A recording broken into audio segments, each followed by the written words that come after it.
상위 1%의 엘리트가 모인 학교, 19명의 영국 총리를 배출한 곳. 실제로 이 학교 출신들은 1차, 2차 세계대전에서 무려 2,000명이 전사한 학교가 있습니다. 이튼 칼리지입니다. 이튼 칼리지는 영국의 최고 명문 고등학교로 꼽는 학교입니다. 600년 전에 설립되어 지금까지 무려 19명의 영국 총리를 배출했죠. 이 학교는 자신만 생각하는 엘리트보다는 공동체 정신을 중요시합니다. 놀랍게도 교과목 중 가장 중요한 것은 체육입니다. 하루에 반드시 한 번 축구를 해야 하며 공휴일에는 2번을 합니다. 이를 어기면 벌금을 내야 하고 벌금을 내지 않으면 체벌을 받습니다. 공부보다 체육을 통해 함께하는 정신을 기르기 위함이죠. 한겨울에는 진흙탕에서 레슬링을 하기도 하는데 이는 페어플레이 정신을 배양하기 위한 과정입니다. 어느 해 졸업식에서 교장 선생님은 이렇게 말씀하셨습니다. 우리 학교는 자신의 출세나 개인적 성공만 추구하는 사람을 원하지 않습니다. 주변을 생각하고 사회나 국가가 어려울 때 앞장서서 이끌 줄 아는 사람을 원합니다. 영국 BBC 방송에서는 그들은 입학할 때부터 자신이 나라를 이끌어갈 사람이라는 독특한 생각을 갖고 있다고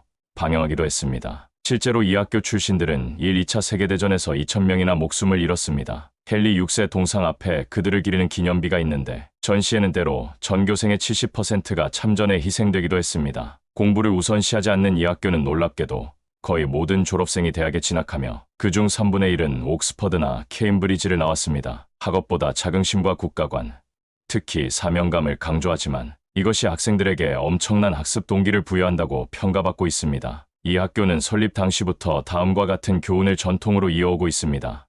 1. 남의 약점을 이용하지 마라. 2. 비굴한 사람이 되지 마라. 3. 약자를 깔보지 마라. 4. 항상 상대방을 배려하라. 5. 잘난 체 하지 마라.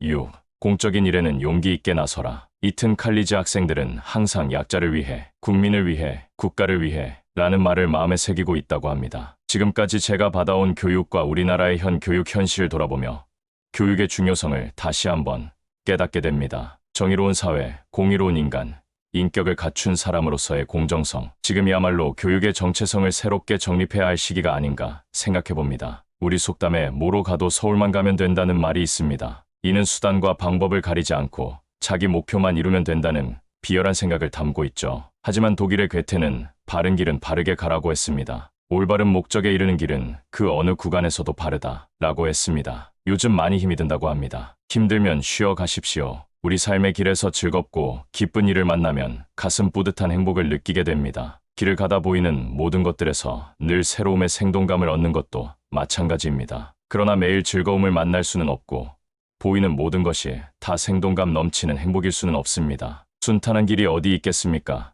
가다 보면 때론 힘든 고갯마루에 앉아 눈물을 흘릴 때도 있습니다. 까닭 모를 서러움에 목이 메는 것은 육신이 지쳐 앞이 보이지 않기 때문입니다. 힘들 땐 쉬어가세요. 쉼터에 앉아 눈물을 훔쳐내고 나면 움츠려 다친 마음은 크게 열리고 생각지도 않았던 새로운 길이 보입니다. 인생은 쉼입니다. 가끔은 지금 그 자리에 앉아 쉬며 온 길을 돌아볼 일입니다.